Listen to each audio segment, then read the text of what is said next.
माफ कीजिए, खुद पर एहसान कीजिए।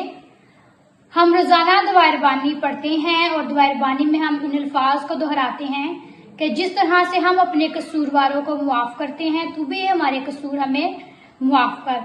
हम जब इन अल्फाज को अदा करते हैं तो अपने आप को इन अल्फाज से बांध भी देते हैं, क्योंकि अगर हम इंसान होते हुए इंसानों के छोटे छोटे कसूर मुआफ नहीं कर सकते तो हम खुदा से अपने बड़े गुनाहों की मुआफी कैसे हासिल कर सकते हैं। दूसरों को मुआफ ना करके हम बहुत सी रूहानी और जिस्मानी बीमारियों का शिकार हो जाते हैं।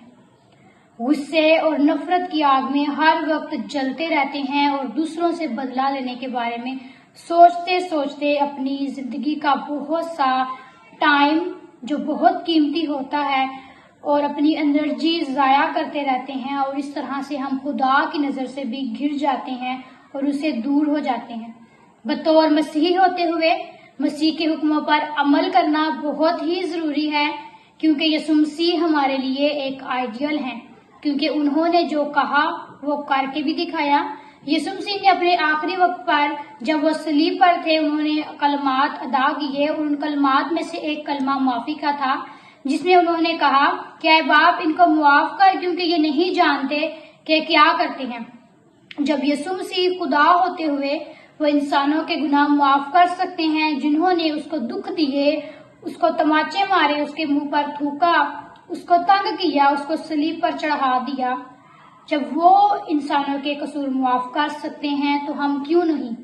बतौर इंसान होते हुए दूसरों को मुआफ करना, अपने दुखों को भूल जाना और उन लोगों को मुआफ करना जिन्होंने हमें दुख दिए हैं, ये बहुत ही मुश्किल काम है, लेकिन यीशु मसीह ने हमें इस मुश्किल काम को खुद करके दिखाया और अपने पैरोकारों को भी ऐसा करने का हुक्म दिया है। दूसरों को मुआफ ना करके हम अपने आप का ही नुकसान करते हैं, और दूसरों को मुआफ करना एक इंतहाई मुश्किल काम है, लेकिन ये मसीह में होते हुए एक बहुत आसान काम भी है। इसीलिए जॉइस मायर ने कहा कि मुआफ कीजिए, खुद पर एहसान कीजिए, क्योंकि माफी में ही हमारी भलाई है। आमीन।